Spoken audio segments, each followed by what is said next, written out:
أعزائي تلاميذ السنة الثانية علوم رياضية، مرحبا بكم في قناتكم فانكر لي مات. بداية قبل أن نتابع الدرس سأكمل التمرين من حيث توقف الفيديو السابق.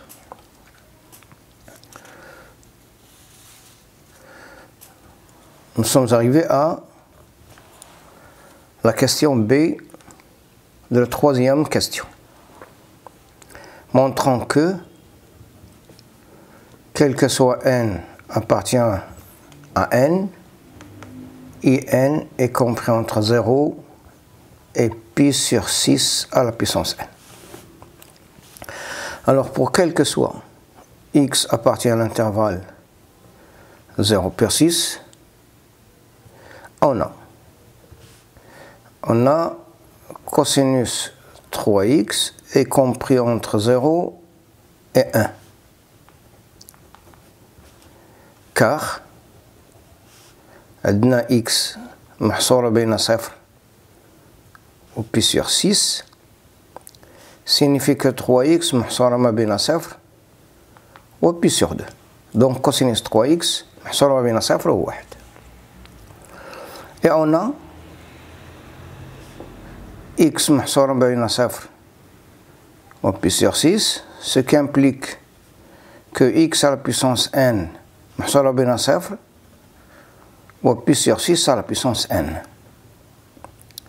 Donc de cette relation et de celle-ci implique que x à la puissance n cosinus 3x محصورة ما بين 0 ou pi sur 6 à la puissance n.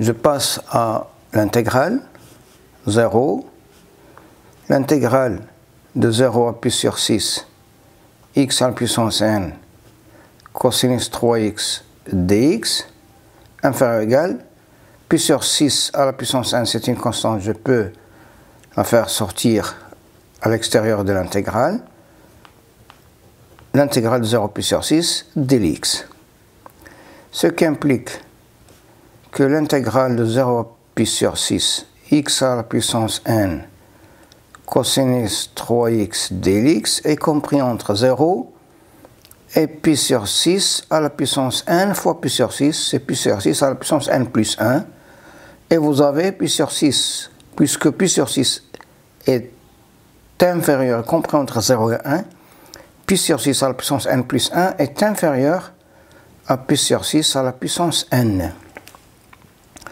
Car, si je fais la différence, pi sur 6 à la puissance n plus 1 moins pi sur 6 à la puissance n est égal à pi sur 6 à la puissance n facteur de pi sur 6 moins 1, ça c'est inférieur à 0, car pi sur 6 est inférieur à 1. Donc, quel que soit n appartient à n, vous avez in est compris entre 0 et pi sur 6 à la puissance n.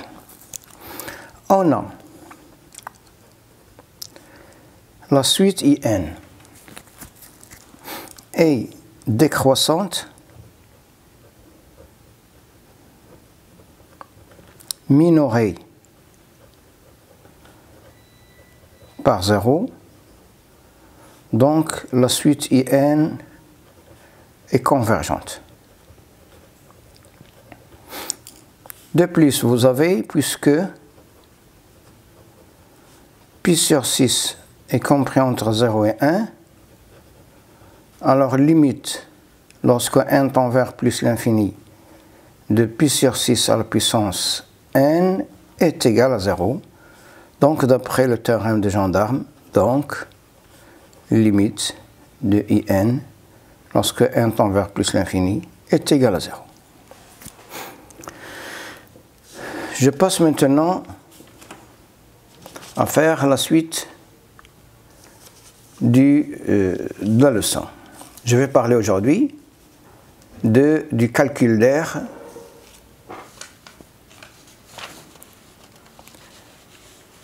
Je vais parler aujourd'hui de quelques applications du calcul intégral et je commence par calcul d'air. Calcul intégral. Application du calcul intégral.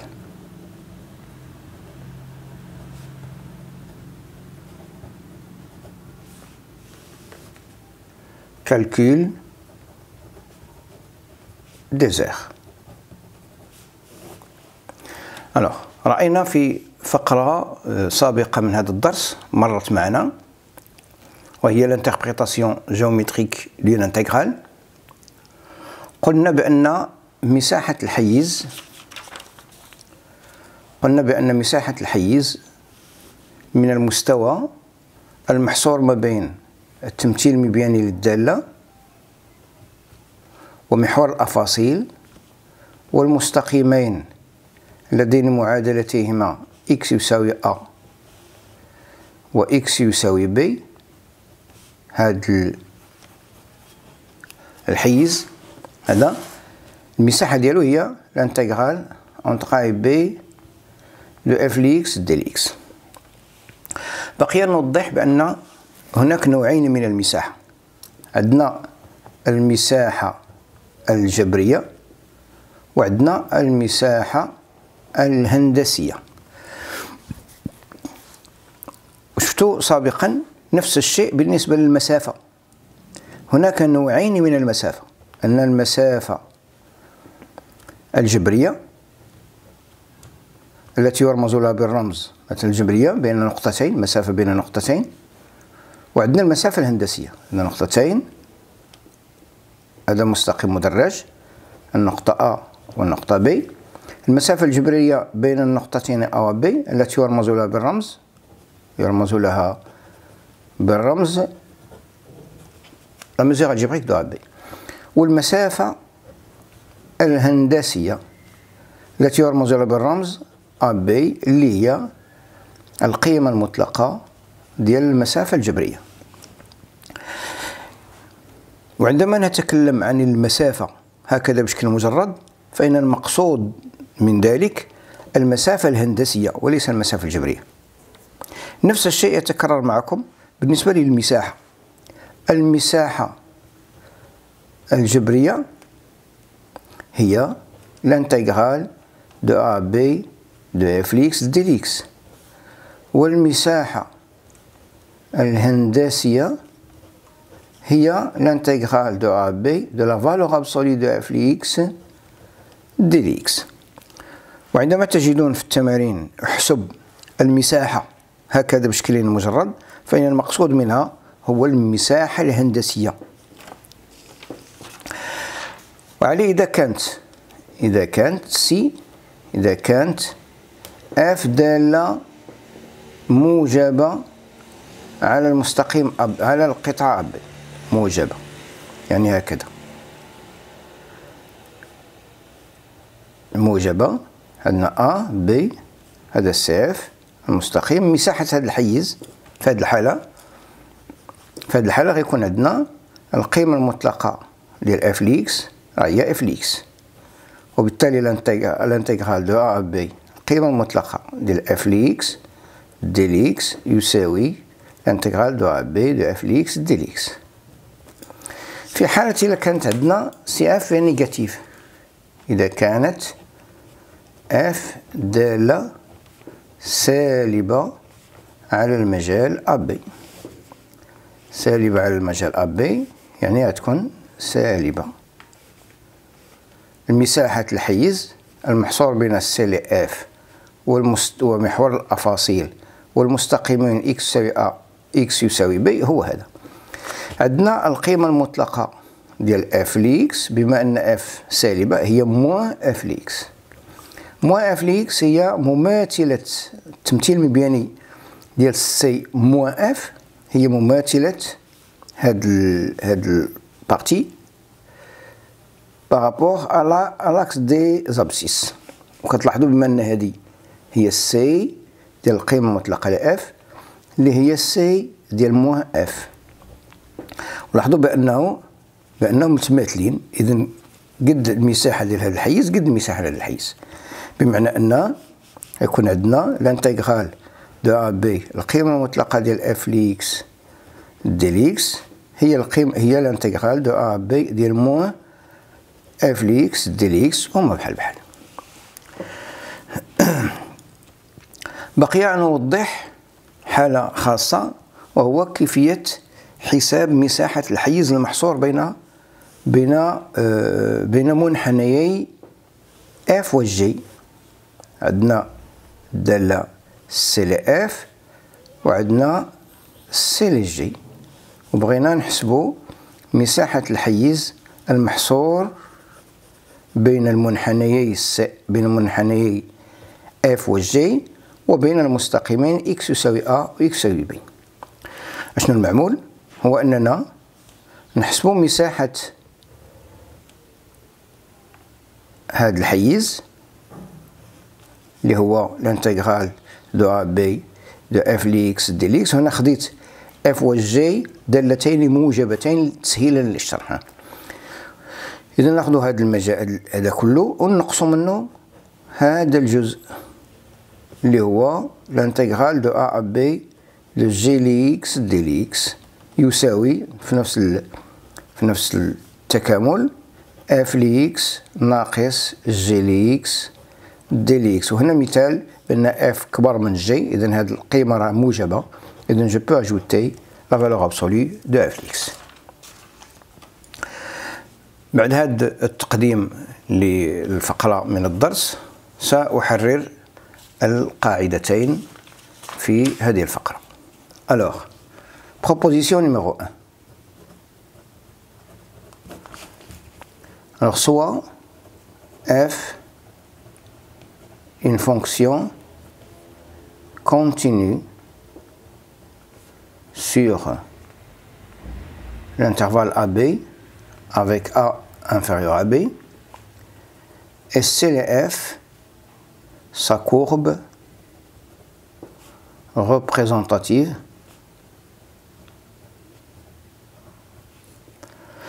dans un repère orthogonal. L'aire du domaine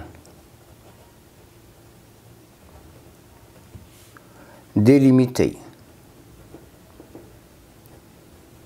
par CLF, l'axe des abscisses et les droites d'équation x est égal à A et x est égal à B est égal à l'intégrale de A à B القيمة المطلقة لf لx dx en unité d'aire. Proposition numéro 2.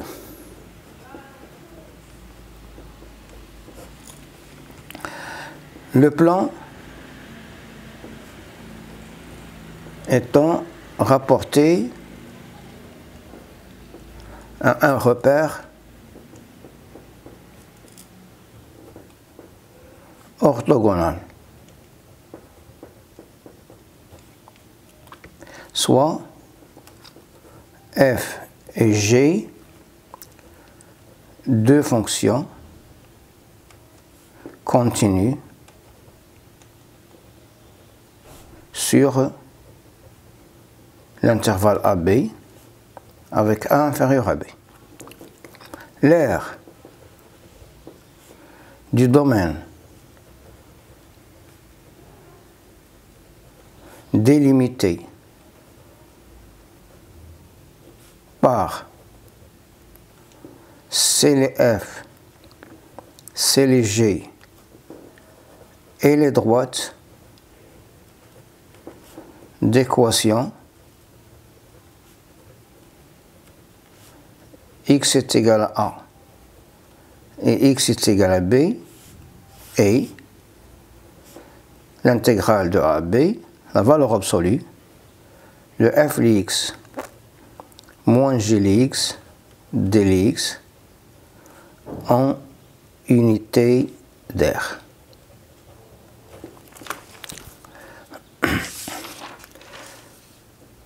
سأنتقل الآن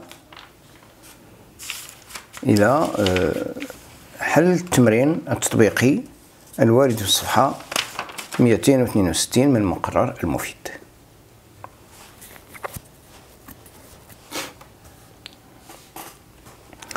Alors, soit g la fonction définie sur l'intervalle 0 plus l'infini par g de x est égal à x moins 2 racine carrée de x. Étudier le signe de g de x sur cet intervalle, 0 plus l'infini, puis calculer l'aire du domaine délimité par Cg et le droit de l'équation x égale 0, x égale 5 et y égale 0. Alors, on a g de x est égal à x moins 2 racine carrée de x. Bien sûr, le domaine de définition de g, c'est 0 plus l'infini. Alors, pour quel que soit x appartient à l'intervalle 0 plus l'infini ouvert de côté 0, g' de x est égal à 1 moins le dérivé de racine carrée de x, c'est 1 sur 2 racine carrée de dx. 2 simplifié, ça va rester 1 sur racine carrée de x, qui est égal racine carrée de x moins 1 sur racine carrée de x, qui est égal, je multiplie par le conjugué de racine carrée de x moins 1, ça va me donner x moins 1, racine carrée de x, facteur de racine carrée de x plus 1. Donc le signe de g' de x est celui de signe de x moins 1. Je fais le tableau de signes, le tableau de variation. Voilà. 0 plus l'infini, x, g' de x et g de x. Là, il s'annule en 1 plus moins. Donc, تناقصية تزايدية. G les 0, c'est 0. Je vais étudier la dérivabilité à droite de 0. La dérivabilité à droite de 0, c'est-à-dire limite de g les x moins g les 0 sur x moins 0 lorsque x tend vers 0 par valeur positive est égal limite lorsque x tend vers 0 à droite, g de x sur x, c'est 1 moins 2 sur racine carrée de x, qui est égal à moins l'infini. Donc ici, c'est moins l'infini, n'est pas dérivable. Limite de g de x lorsque x tend vers plus l'infini, c'est égal limite lorsque x tend vers plus l'infini, je vais factoriser par racine carrée de x, c'est racine carrée de x moins 2, c'est plus l'infini. Donc ici c'est plus l'infini. Limite, lorsque x tend vers plus l'infini, de g de x sur x, il y a limite lorsque x tend vers plus l'infini de 1 moins 2 sur racine carrée de x, hein, g de x sur x lorsque x tend vers plus l'infini, c'est 1 moins 2 sur racine carrée de x est égal à 1. Est égal à 1.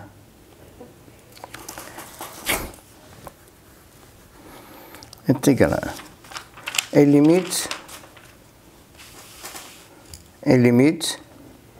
lorsque x tend vers plus l'infini, de g de x moins x est égal limite, lorsque x tend vers plus l'infini, de moins 2 racine carrée de x est égal à moins l'infini. Donc la fonction g, la courbe admet une branche parabolique de direction asymptotique, l'axe d'équation y est égal à x. L'image de 1 par g, g le 1, est égal à moins 1. Je cherche l'équation, les points d'intersection de C et G avec l'axe des abscisses. Les points d'intersection de C et G avec l'axe des abscisses. c'est-à-dire g de x est égal à 0, signifie que x moins 2 racine carrée de x est égal à 0, signifie que racine carrée de x, facteur de racine carrée de x moins 2 égale 0, signifie que x est égal à 0 ou x est égal à 4. Cela veut dire que si je trace cette courbe, ici 1, 2, 3, 4 et 5. L'image de 1, c'est moins 1. Ici, une demi-tangente verticale. La courbe, c'est comme ça. Ça, c'est 4. Voilà. Et l'image de 5, c'est 5 moins 2 racine carrée de 5. C'est comme ça.